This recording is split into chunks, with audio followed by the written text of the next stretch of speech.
we begin with a late-night police chase that reached 110 miles an hour, starting in Grand Prairie and then ending in Dallas. Fox Sports' Ticia Muzinga joins us live this morning to explain how this all started. Ticia? Yeah, good morning, guys. So the driver's name has not been released yet, but the police do say that the driver said that he was afraid to stop because he also was afraid that the car did not have car insurance. Now, this all started with a traffic stop just after midnight. Police say the driver didn't pull over. Instead, he took off, starting a high-speed chase heading eastbound on I-30. The chase eventually entered Dallas. Now, police say the suspect was driving erratically, hoping to lose police. Speeds reached more than 110 miles per hour. Dallas Sheriff's deputies were called to help. The chase came to an end on East Neely Street in Dallas, near the Bishop Arts District, close by the zoo. The suspect took a turn at a dead end and tried to make a U-turn, and a Grand Prairie police SUV hit the car. Officers used a taser to take the man into custody. He's at a local hospital this morning. Now, the driver, what we do know right now is that the driver faces multiple charges, including evading police. For Good Day, I'm Ticia Muzinga. Sean Diddy Combs is in court for a sentencing hearing. In July, a jury convicted him on 2 counts of transportation to engage in prostitution. Prosecutors have asked a judge to sentence the music mogul to more than 11 years in prison. Combs' team has asked for 14 months. Fox's Connor Hansen joins us live outside the Manhattan courthouse where that hearing is taking place. Connor. Hannah, once one of the most powerful men in the music industry, Sean Diddy Combs, has spent the past few hours in this courtroom asking a judge for leniency. The judge just finished hearing from all of Diddy's children, asking for mercy for their father. That was followed by a video, much of it a montage showing Diddy with his family. Once one of the most powerful men in the music industry, Sean Diddy Combs, is now asking a judge for mercy. For the first time in his federal case, Diddy is speaking out in a 4-page letter to the judge ahead of his sentencing. He writes that he lost his way and was reborn behind bars, writing, quote, "I got lost in my journey, lost in the drugs and the excess. My downfall was rooted in my selfishness. I have been humbled and broken to my core." The rapper and music mogul was found guilty back in July of 2 counts of transportation to engage in prostitution. He was acquitted of the most serious counts: racketeering conspiracy and sex trafficking by force, fraud, or coercion. Some of the victims are afraid that because he knows their names, that he may get out and try to retaliate against them. In his letter, Combs also apologized to his former girlfriend, R&B singer Cassie, who testified during the trial, saying she endured years of physical and emotional abuse and was forced to have sex with male escorts while drugged. Prosecutors are arguing that even though the rapper was acquitted of the most serious charges, the sentence should reflect the evidence of a violent past that presented.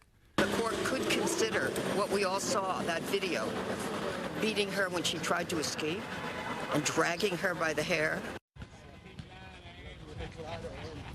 And court is on a lunch break for another 30 minutes or so. After that, both sides will continue hashing this out. Again, Diddy's lawyers want a sentence of no more than 14 months, while the federal prosecutors want to see him sentenced to at least 11 years in prison. Hannah? Will be interesting to see how this one pans out. All right, Connor Hansen, thank you.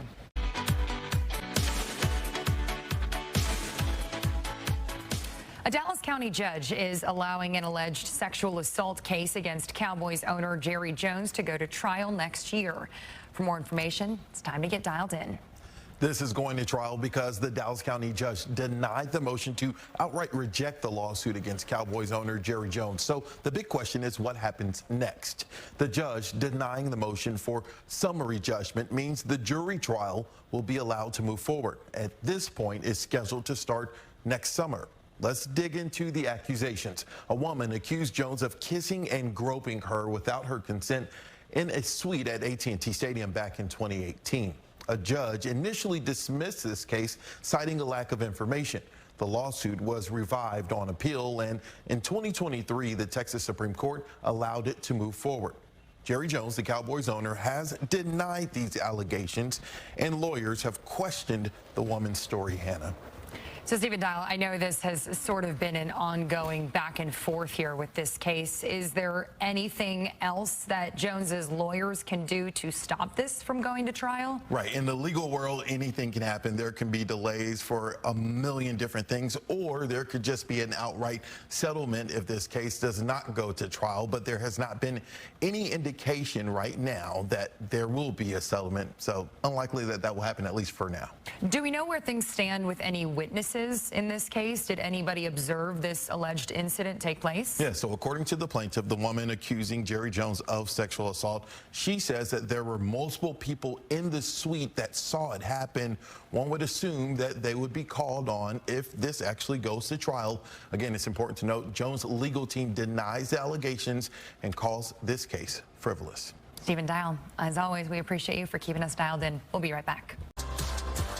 FIFA unveiled the official match ball for next year's World Cup.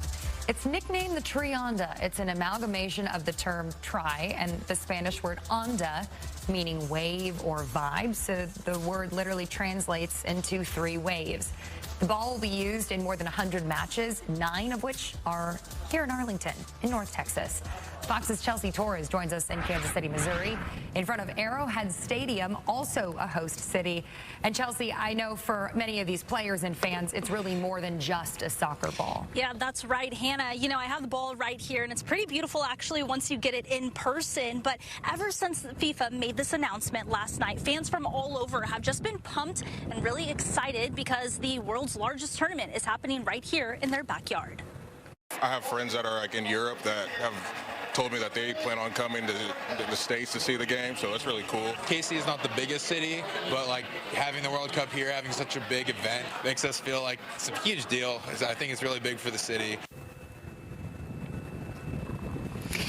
Now, the official match ball reveal is just the next milestone leading to the 2026 World Cup. The design includes symbols representing each country, a maple leaf for Canada, an eagle for Mexico, and a star for the U.S. But the real innovation to this match ball reveal is actually the technology hidden inside. In each official match ball, there's a sensor chip. So anytime the ball is kicked, tapped, thrown, or even headed, the sensors will send data to the referees, and it's happening all in real time. And the technology is not the only aspect making this tournament the biggest yet.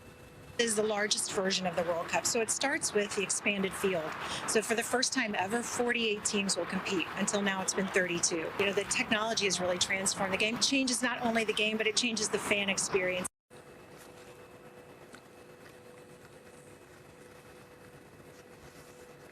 So, Hannah, if it happens to be raining or if there's humid weather, well, what can they do? Well, fortunately, it's really only visible unless you see it up close.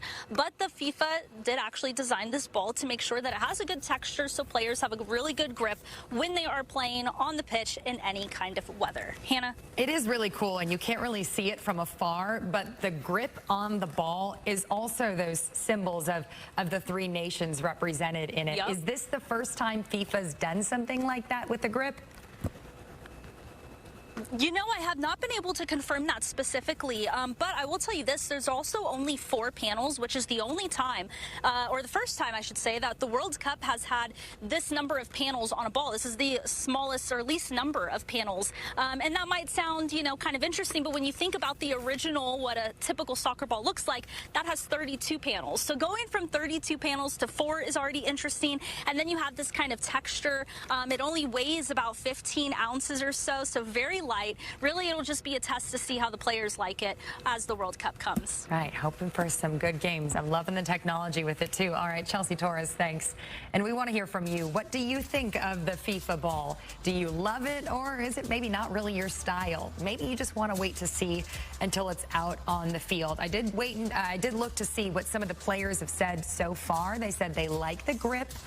Not sure about the weight of it, but it will be cool to see it in action once the FIFA World Cup starts in June of 2026. Hey, if you would like to weigh in on our poll, scan that QR code on the top right-hand side of your screen. Looks like 64% of you out of the gate are loving this ball. We'll check in on that poll throughout the hour. And Fox 4 is your home for FIFA World Cup matches in 2026. Download the Fox Local app for updates like the Tonight Game Ball reveal. That's also where you can watch episodes of The Kick. It's a soccer show focused on the lead up to the World Cup. Scan that QR code to download the free Fox Local app.